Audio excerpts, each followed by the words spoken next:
Assalamualaikum warahmatullahi wabarakatuh. Selamat malam pemirsa Banjar TV. Berjumpa kembali dengan program informasi Lintas Banua edisi Kamis 13 Desember 2012. Rangkaian topik penting dan menarik dari kota Banjarmasin dan sekitarnya akan hadir menemani Anda malam ini. Bersama saya Mutiara Hikmah, inilah berita selengkapnya.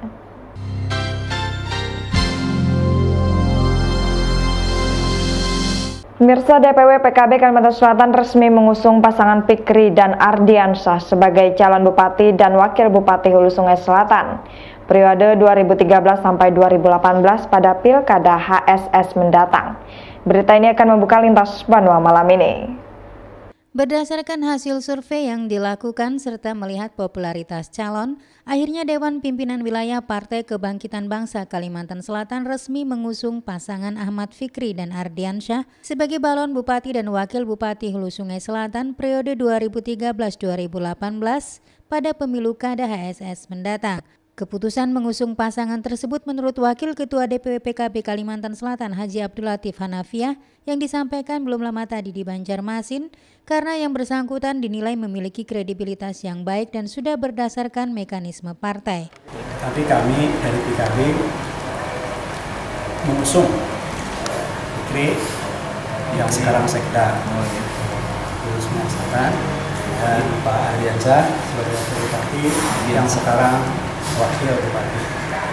Tidak lama kami meyakini bahwa beliau bisa memimpin Hulu Sungai Selatan ke arah yang lebih baik. Apalagi wakil yang bersedia jadi wakil beliau adalah Wakil Bupati saat ini. Untuk itulah menurutnya, DPW PKB Kalimantan Selatan menginstruksikan kepada semua jajaran pengurus DPC PKB Hulu Sungai Selatan agar bisa mengoptimalkan kekuatan demi keberhasilan dan kemenangan pasangan calon Bupati dan Wakil Bupati HSS tersebut. Muhammad Firdaus, Banjar TV.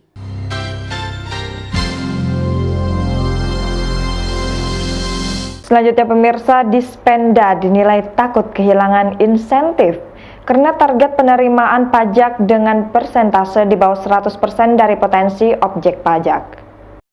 Gusti Perdana Kesuma, anggota Komisi 2 Bidang Ekonomi dan Keuangan DPRD Provinsi Kalsel, menilai Dinas Pendapatan Daerah Kalsel tampaknya takut kehilangan insentif, sehingga dalam membuat target penerimaan pajak, persentasenya di bawah 100% dari potensi objek pajak. Sementara Kedispenda Kalsel, Gustapayandi menolak tuduhan atau anggapan kalau pihaknya takut kehilangan insentif, sehingga menetapkan target yang tak sampai 100% dari potensi objek pajak. Dengan alasan itulah, berdasarkan perkiraan perekonomian, tidak mungkin semua objek pajak kendaraan bermotor bisa dipungut, karena tidak tertutup kemungkinan kondisi perekonomian pemiliknya saat itu kurang baik, sehingga terpaksa menunggak dan faktor lain.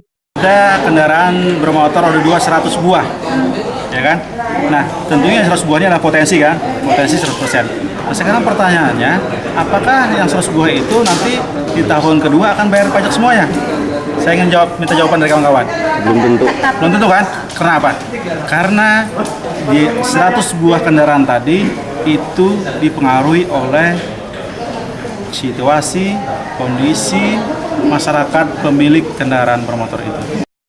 Legio Mahyuni, Banjar TV.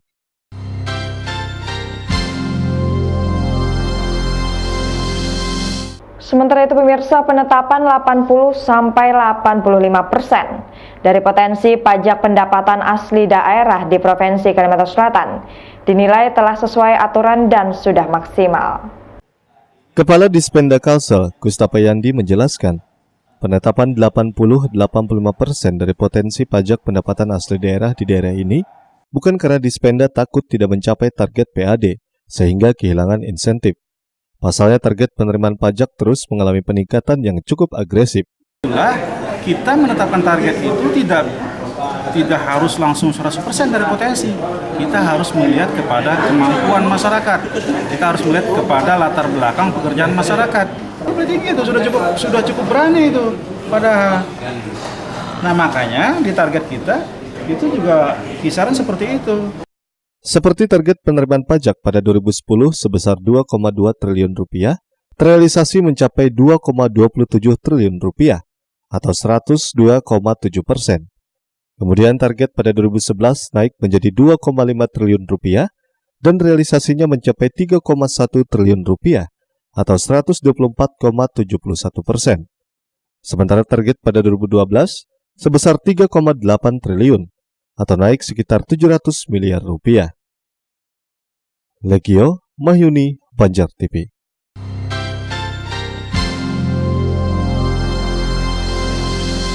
Pemirsa, beralih ke informasi lainnya. Sikap pembiaran terhadap diskotik Arya Barito yang sampai sekarang masih beroperasi dilakukan pemerintah